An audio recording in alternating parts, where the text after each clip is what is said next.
Let me transition us now to our next presentation. I'm going to just talk about this for a minute here, and then we'll hand the ball to Liz Herrera, who's our Director of Advanced Analytics. We're very excited to also have on with Liz Chet Phelps. He's the CIO at Health Solutions. And as I said earlier, when we started the day, he presented for us once before at one of these around the use of Cognos. But this is a great story where he and his organization are moving up the analytics maturity curve in the sense that now they're embarking on a data science project. So I'm just so excited about the fact that they're moving from one technology to the next technology in a higher analytics plane. So with that, let me hand the ball over to Liz. And Liz, you've got the ball, so you can start presenting, and you and Chet can jump on camera. Thank you. Perfect. Thanks, Don.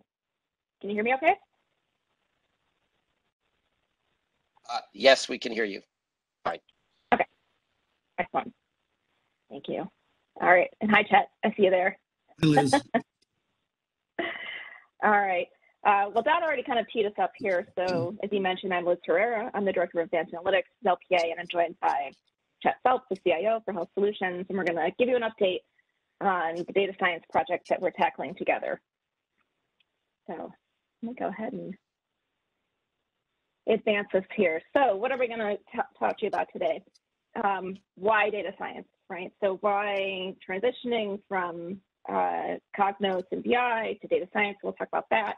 We'll talk about the specific use case that we're tackling, and I think that will help answer that question as well. We'll talk about the approach that we've taken on this project, and I think you'll find that it's pretty accessible. We'll tell you where we're at right now and where we're planning to get to in the future, and then we'll take some questions. So with that, you ready to get started, Chet? I'm ready. All right, fantastic. Love your background, by the way. It's a great visual. Okay, so why data science? And I think, Don, you kind of stole the thunder for just a little bit. The first little part of my slide here, I think it all comes down to maturity of the organization, Chet, and where you saw things going as well. So I think you had a really good handle on BI, business analytics. You demonstrated that at the user group that you presented at. You showed how, as an organization, folks were embracing analytics. But really, I think there's a point where you look for the next thing or for more. And in this case, maybe not just the what, but the why and things that could be proactive. So before I kind of talk through the rest of the steps that we're going through here, can you maybe talk a little bit about why you decided to tackle data science? Well, I think you hit the nail on the head, Liz. We've been ardent users of data for decades now, and just kind of tying into the previous conversations where it's like a pyramid. You start with a solid base, and then you try to take another step with a little more sophistication. Maybe you've got access to your operational data store. Maybe you have some level of reporting, and then maybe you need a data warehouse. And who knows? Maybe eventually you need to evolve to the point where you need cloud pack. We found that as we were growing, we had good control of our data, but the problem with that is that no matter how good your reports are, Liz, you eventually are just telling the story of what happened and not what's going to happen. And we're kind of a medium-sized community mental health center in the state of Colorado, about a $50 million a year company. There's about 18 other centers like us across the state, and we're about medium-sized. And so we have to remain competitive. And I think we've done a pretty good job up to this point by being able to trend what's happened in the past, but now we want to take it to the next level. We want to be able to predict what's going to happen. Right. Awesome. Yeah. And I think you're really poised and you're in a great position. I think when we talk through the use case, I think we'll see that. You've got support internally as well, which is huge for this kind of project. So really, I think the other reason why you're ready to tackle it was the approach here. So we're being very targeted, right? It wasn't just, hey, we're interested in data science. There were some actual use cases that you had already discussed internally with folks and in executive leadership. And so we already knew there were some business cases that could see some value by tackling data science or applying data science. So we were being very targeted. We also aligned the internal resources, right? So yourself and some of your teammates, we made sure that we were going to have the right folks available to participate in the proof points, so the pilot or the proof of concept that we've been working on.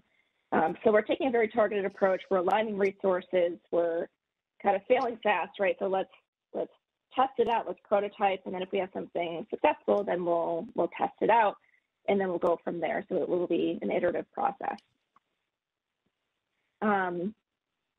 And with that, really the important thing for getting started was identifying the use case. And I'll have you talk about it in a minute, but just at a high level, it centers on the idea of no-shows. So I think all of us have been patients before with regard to healthcare. And if you don't show up for your appointment, you're considered a no-show.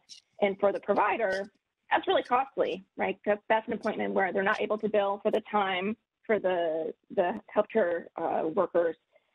They could have had someone else who they could book at the same time, so they could have gotten back that revenue. There's also the human cost to that. So folks who aren't showing up for their appointments aren't receiving the service of care. So all around, it's not a great thing. So if we could proactively identify those folks who might not show up, there are support staff who could actually reach out to them to remind them, to make sure that they do come in, to try to get those folks to actually show up for their appointments, in which case Health Solutions could then bill for the time, the folks who receive their care. It would be a win-win situation.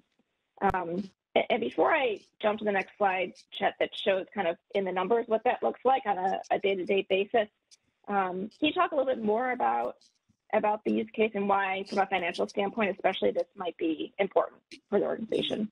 Yeah, absolutely. It's interesting when we were, Liz, you may not know this, but when we were trying to decide as a team what would be the best project to tackle for a use case, Matt Eckerson, who's our BI team manager, he might even be on the call today. We were in my office and we were throwing out all kinds of ideas, and he said, well, what about no-shows? We're always concerned with no-shows. Everyone wants to track no-show rate, but no one has an answer to how do we improve that? How do we decrease our no-show rate? And so that led to a series of conversations, and we realized that, that is some low-hanging fruit for us because we control all the data. We're making the appointments, and our team support services is rescheduling those, checking folks in. So we have good control of the data. It's near real time, and the potential for savings. We were, as you'll see in a couple of slides here, we were experiencing no-show rates that could get as high as 20%. And being about a $50 million a year company, not all of which of those services have appointments, but maybe 70 to 80% of them do. So appointments, they really matter. We figured that if we could decrease, maybe we even cut that no-show rate in half, that could mean millions of dollars to us. So it was not that difficult for us to decide that this was a great candidate topic for us to start with, and that's kind of what led us to where we're at today. Yeah, it's so exciting. I think a lot of times when people hear data science, it sounds kind of fluffy and, oh, how is that going to work? But I think you can actually tie it to a real business case. In this case, that's real money, right? Millions of dollars potentially that you could recuperate, you could recover. So I think it's just an exciting use case. And I think, I'm going to flip to the next screen to show folks what you're currently doing. It dovetails so nicely with the work you're already doing to track no-shows. It's just kind of adding or injecting a little bit of data science into the mix to be a little more proactive. So with that, let me actually flip over to the next screen, and I'll have you speak to this, and then I'll comment. Okay, thanks, Liz. What we're looking at is a dashboard that our team developed over the past year or two. Unlike a lot of organizations, COVID really was good to us from a data perspective, because with everybody being forced to work from home and work remotely, there were a lot less distractions, and my team was able to focus and unite and get data sets together, and we put forth a lot of really great additions to our business intelligence profile in Cognos. So this is just one of those, and what we're looking at is a dashboard that is taking a look at all of our appointments for the current day. And I think in this particular case, it's I think it was a Monday from a week ago. And it takes the appointments, and we know from the data when the appointment is scheduled, we know how long it's supposed to last, so we know duration, and we know who it's supposed to be scheduled with, so we know the licensure level of the provider that's going to provide that service. And so we can predict what will be the value of that appointment if it's attended, and we're able to bill for it. And we can do that pretty reliably. And so by assigning a dollar amount to these appointments, you can see from here, and this is very early in the day. So this data set we have, we're refreshing hourly from our operational data store into our data warehouse, and then using data modules, we're connecting Cognos to it. You can see that on this particular day, we had 539 appointments to 448 patients. And those appointments are worth a little over $118,000. So we're roughly like $100,000 a day company. For every day we're open, that's roughly what we're capable of generating. And you can see from here, all of the appointments are in a scheduled status. And so the point would be that you could check this dashboard hour by hour and see how support staff and service staff are responding to the changes. There's either cancellations, there's no-shows, there's people showing up for their appointments. And if you want to switch to the next slide, you can see what the exact same data set looks like at the end of the day. So we started off with a potential to earn $118,000, but we only ended up with about $77,000 worth. And a lot of that was due to cancellations and no-shows. And again, you can see there were 97 no-shows in red in the bottom left-hand corner of your screen. And that's about an 18% no-show rate. And there's quite a bit of money there. That's about $23,000 that was just a lost opportunity. And not just for us, but also for the community, right? Because we're in the business of providing healthcare, both primary care and behavioral healthcare. If folks are not showing up for their appointments, that's not good. There are some folks that really need these services, and so there's benefit there to the community making sure folks attend their appointments. So this is what was sort of the proof of concept for us that when Matt and I were meeting, we decided, you know what, let's tackle this no-show beast. Let's see if we can predict, and we don't even know how accurate our predictions will be, but if we had a way of somewhat reliably predicting who was not going to show up for tomorrow's appointments, then maybe we can have an impact on this. Maybe we can drive down that no-show rate and increase our revenue and also provide overall better care. And that's kind of what led us in this direction, Liz. Yeah, no, thanks. It's a really great overview of how you arrived at this use case. And there are lots of things I like about it. One, you talked about owning the data. You had access. You owned all of this data already. You were already modeling it for Cognos, right? So it was, like you said, low-hanging fruit from that standpoint. It wasn't like we had to go out and like pull all this random data from different places. It was data that you already had. You had control of it, which obviously was really helpful. So I think, for other folks listening who might also be focused on BI, if you do have access to data, you might be able to do something with it, right? It's a lot easier to get started than trying to go out and collect all this other information and pull it in that might not exist yet. So I liked that. And when you talked about the cost too, there were the two costs, right? I think there's a real impact here, both from a revenue standpoint. I mean, like you said, it was in a day almost $23,000 that was lost. That even if we were able to capture half of that, that could be real money. It adds up day over day, right? Then there's the community cost too, that I think is important, especially right now. You know, in the last year and a half with folks, I know you provide both primary care as well as behavioral and mental health services. I think people have been struggling. And someone who doesn't show up today for an appointment, are they going to show up a couple days from now, a month, a couple months from now with the same problem or maybe some additional problems? You know, really getting folks access to care is important as well. So there's that piece of it that, you know, was obviously appealing. So the other thing that I found interesting, and so, by the way, so the other day, Chet, he logged into Cognos and he brought up the report so he could show me. So that was really cool to actually see that, you know, in real time. That piece was interesting to me, the near real time, and we talk about that all the time, right?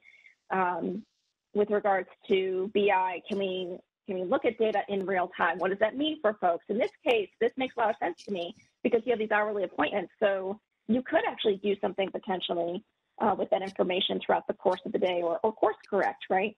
So having access to this level of granular detail across the day makes sense, and you're able to update the data, you know, frequently, which is awesome as well. You know, but when I mentioned being able to inject or insert the data science or AI, this is kind of what I was thinking. You know, you already had this great dashboard set up. What if we just added in like a flag variable, right, where we could flag predicted to no-show and then filter on that? We could have a filter on here and done, right? You already have this all built. It's just another data point that we could put in, and you already have the dollar amount associated, so that it could automatically calculate, or how much are we at risk of losing, right?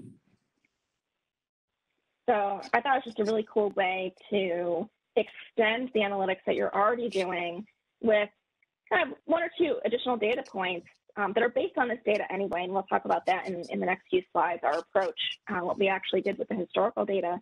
But it's a way to easily get started where it doesn't seem unmanageable, right? It's something that's going to be useful, and it's easy to kind of consume for folks who are used to this view. Yep. Okay, cool. So let's talk about what we actually have done, right? So after the other user group, I think you actually announced on the user group that you were going to start tackling data science, and I was like, woo, all right.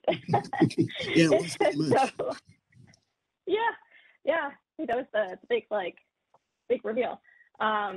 So we had a chat afterwards, and then we talked about, okay, what are some of the use cases? And the no-show use case came up. We said, okay, we thought this is a good one to tackle. So basically what we did is we got you access to the lightweight software, right, Watson Studio Desktop, so minimal cost. We could install it on your server so that it was co-located with your data, which is HIPAA data, so we did want to be a little bit careful about that in terms of movement. So what we did is we connected directly back to your data internally. We were pulling the appointment data. We also pulled through some patient data as well as some demographics. Just we had some additional data points to kind of pull through for the data science modeling. And that was pretty straightforward, right, in terms of connection. We just tweaked a few things. I think we had to make me a specific type of user, but otherwise that was it. It was easy to connect and test. It was interesting because I was just going to mention that, you know, we were talking about how we wanted to tackle, you know, these no-shows, and you said, okay, well, show me your appointments data. So of course we supplied you with that, but then you're like, okay, well, what else have you got about these patients? You know, do you have any demographic information? Do we have any diagnostic information? And we were like, well, yeah, here's this. And so it was just kind of nice how, you know, we being kind of new to data science, we were just kind of thinking too much in the box. And with your experience, you were able to say, you know what, we don't know what's driving these no-shows. And it could be things we can't even perceive as human beings. So let's feed Watson enough data that might be related to the cause so that it can help detect those for us. And that was really interesting to learn from you. Yeah, no, absolutely. You know, I think it's a great partnership from that standpoint because, you know, I obviously know the data science, you know your data and your business the best, right? And so combined, like superpowers combined, right, where I could provide some guidance and say, hey, look, you know, the obvious choice is the appointment data, but you're right that we don't know what we don't know. So let's pull in some additional data points that may be useful. And it turned out that some of them actually were useful. And so it doesn't hurt to test. I think the beauty of the data science approach is that, it's multivariate. We can pull in, it's more of a data mining approach where we just pull in all of that data and the modeling effort will tell us what's important from an input standpoint. And that's essentially what we did, right? We built out the prototype models. We had a couple iterations of those where we went back and forth, and I had to tweak a few things based on, your subject matter expertise. We had if you remember, some client IDs we had to exclude because they were test accounts. And I was seeing these crazy distributions. I was like, this is nuts. Like, there are people who are not showing like 100 times. That just doesn't seem right. They're like, oh, no, it's a test data. It's a test account. So we had to have some of those moments. We knew you were for real, Liz. We knew you were for real when you came right back to us and said, I'll tell you what, if the person's name is nurse's assessment, you do not want to schedule them an appointment because they will not show up. Right. Exactly. But you always have those moments where you find these like kind of funky things in the data with data science. And it's always interesting for me because, you get to explore them and find out more about the business and the decisions that are made, how the data is captured and stored and governed. So that was helpful. And Matt from your team, who you referenced, he was awesome. He created a data dictionary for me to cross-reference the tables that we're pulling through with the fields, how important they were from a reporting standpoint, how often they were updated, things like that. That was hugely helpful for me when I began modeling, because I literally went through and I said, okay, these are the ones we want to pull through in our first pass, and here are the ones that are a question mark for me that I might want to investigate and see if they're important. And we basically used all of that to pull in all of this data, to cleanse it and to create some new variables. If you remember, we ended up generating some new fields, which is part of the data science process too, right? It was not just, history. It was also, okay, let's calculate some things as well that might be meaningful because it's combining or it's condensing other inputs. So that was all exciting. And along the way, and I'm kind of jumping to the bottom bullet here from an enablement standpoint, we had a process set up where, we would regroup as a team and go through the exercises that I had done. I think we started with actually an overview of the whole platform. I did some training on the platform itself. And then we started modeling, and then we would meet up as a team to see what I had worked on, to get some feedback. We go back and forth about that, make some tweaks, and your team's always been responsive on that front. And then we finally arrived at a prototype that I felt was performing pretty well. And we'll talk about that in just a second. But the prototype was performing well, and it kind of got to a point where we could tune for months and months and months more, right? But at the end of the day, it's kind of the point where we need to test it out to see how it really performs, right? Right. in the wild, as it were. Because everybody's asking for it, Liz. Everyone's asking for it. Like, when is this great, new cake that you're baking going to come out of the oven? Right. Well, it's ready. Ding, the oven dinged, and we're ready. So, we had to come up with a plan for pilot testing. So, so let me walk through a couple of the screenshots that we took here. The first is this is a pilot flow. So we basically took the model, and it's actually models. We have multiple models that we're combining or ensembling so that we have a very sensitive model that can pick up the no-shows, but we're also not over-predicting too much. So we did a little data science magic on that front, right, to monitor our outcomes and make sure that we're really targeting those folks who are truly likely to not show up for their appointments. So we have this flow where we're pushing back against the database, we're scoring our model, and then we're writing out the results. And from a results standpoint, let me advance one. This is essentially what we're sharing back currently, and we're kind of into pilot territory. So what we had discussed was, all right, I'll create this workflow that we can execute on, and we'll serve up content that's human readable. Those of you who've touched data science in the past know that sometimes the output is statistical in nature. It's not always user-friendly, so we did some formatting to make it user-friendly here. So we have by client ID, the appointment date and time, the location of the appointment. We filtered out only those folks who are likely to no-show, and then the confidence score and the prediction. So it's for the first line here, I'm 77% confident that this individual was going to no-show back on last Friday. So we just ran this on Friday as we were preparing for the presentation today. Now, we did add in a column here called action taken. This is really exciting too, right? So let's talk about the purpose of the pilot. And maybe just for a minute, you can explain, you know, we had built this prototype and then you came to me and you said, hey, can we pilot this thing, right? You had a conversation, I think, internally about it. Yeah. So, you know, when you're given this information, so everyone wants you to predict the future, and then when you finally do it, then it begs another question, like, what are you going to do with it? So you got this information, it looks actionable. I would say from a leadership standpoint, being in the realm of 77% confidence, 70, 75, upward from there, that's worth taking on a little bit of risk. And so, being a healthcare provider, what can you do with this information? Well, one thing you could do is you could use your support services staff, which handle the incoming calls and the cancellations and scheduling and rescheduling. And maybe if there's a lull in their time, we could have them try to reach out. And I'm not talking about like a robocall, because we already do that, and that's what we get, an 18% no-show rate with robocalls. But a warm handoff, a real live human being on the other end of the phone saying, hey, we're going to be here for you tomorrow. Are you going to be here for us? And see if that's going to have an impact.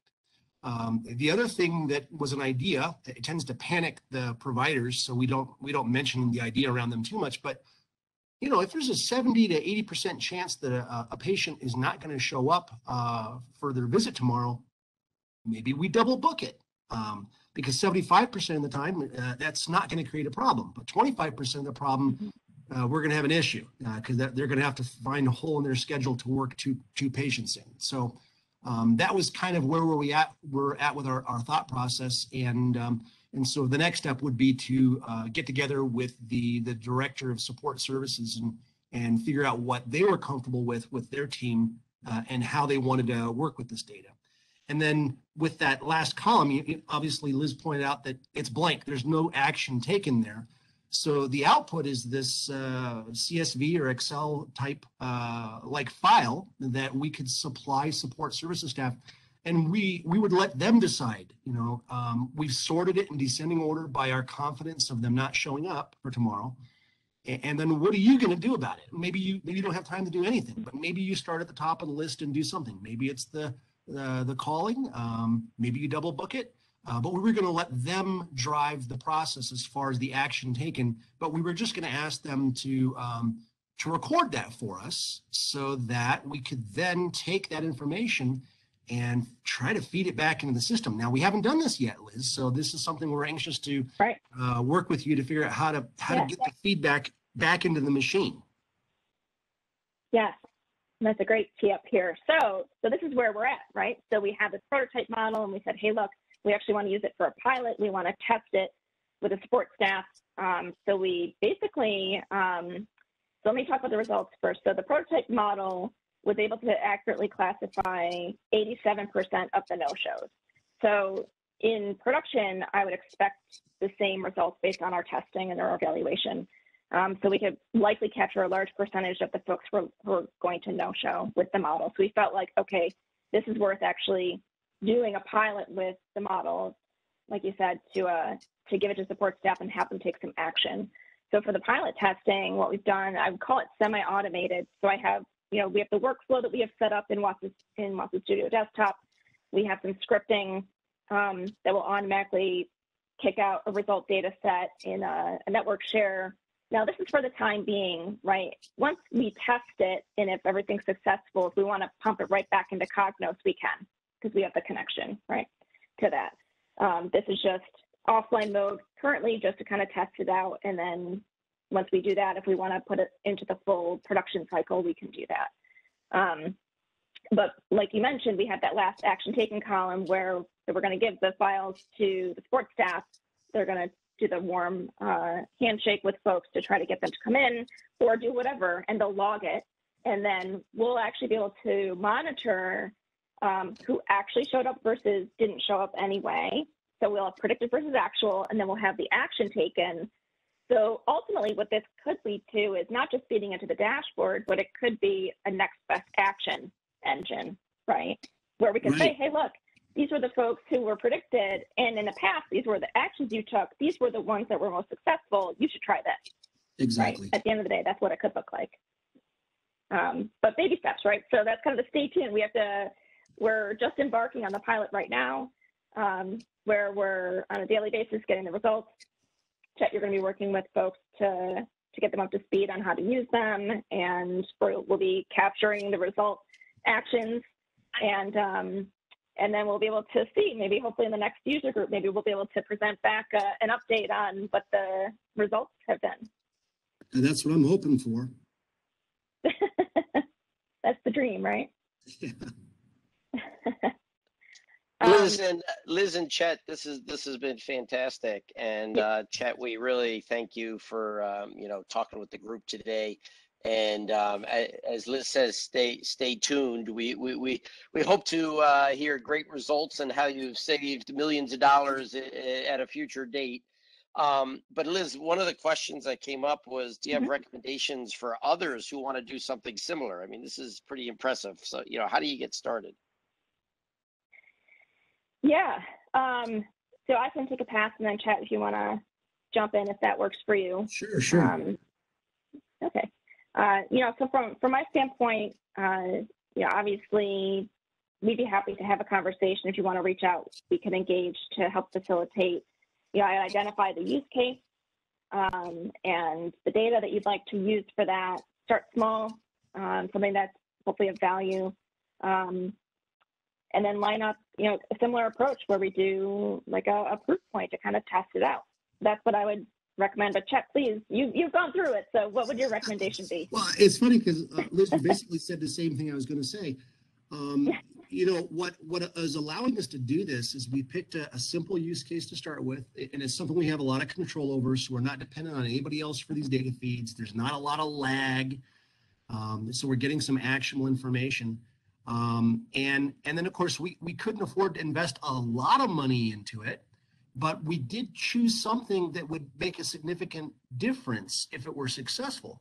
So like I said, if our no-shows are costing us, and the data is telling us this, our no-shows are costing us maybe upwards of $6 million a year. So if we can just decrease the no-show rate by half, that's $3 million. You could fund a really big project with $3 million in our shop. So it wasn't that hard for us to get that started. But the one point that I do want to make sure everyone's aware of is that, if you've gotten to the point where we're at, and then you decide you want to tackle data science, it's a little scary, right? Because now you got to deal with this whole new breed of IT person called a data scientist. And you're like, well, these guys, aren't they like statisticians and stuff like that? They speak totally different language than what I'm used to as a programmer. And by partnering with LPA and Liz, a subject matter expert and people with experience under the belt to help you get started, it makes it less daunting. And so the way we were planning on tackling this, I don't know where I heard this. It was in the Army or manufacturing or something, but there's this concept of training somebody where you see one, you do one, you teach one. And so we just completed that first step. Liz, working together, she's shown us how to do this. And then we're going to need some help, maintaining it and modifying it. And then we're probably going to pick another topic we want to explore. And then we're going to have Liz watch us do it. So we're doing it. And then eventually, when we sprout our wings, we'll be doing our own internal projects, and we'll just be asking for Liz and LPA's help when we need advice and consultation. And Chet, what's really exciting about what you just said there is you didn't have to go hire a six-figure data scientist to go do that. You guys did it with what you have.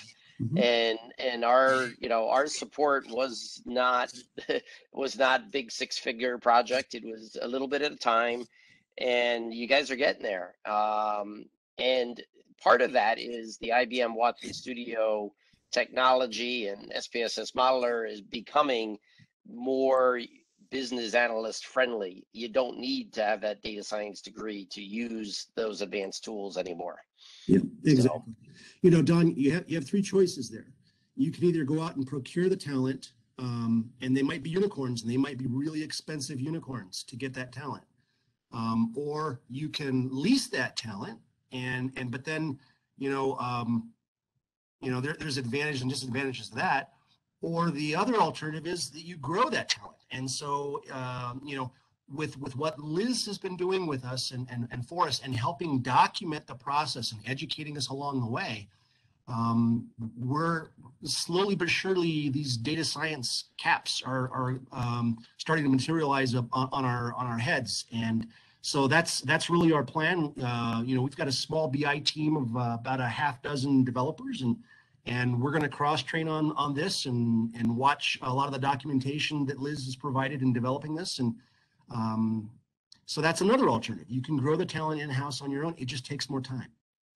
All right, super. Liz, can you pass me the ball? I know we're a little bit over here, and we do have a few more things to do to wrap up.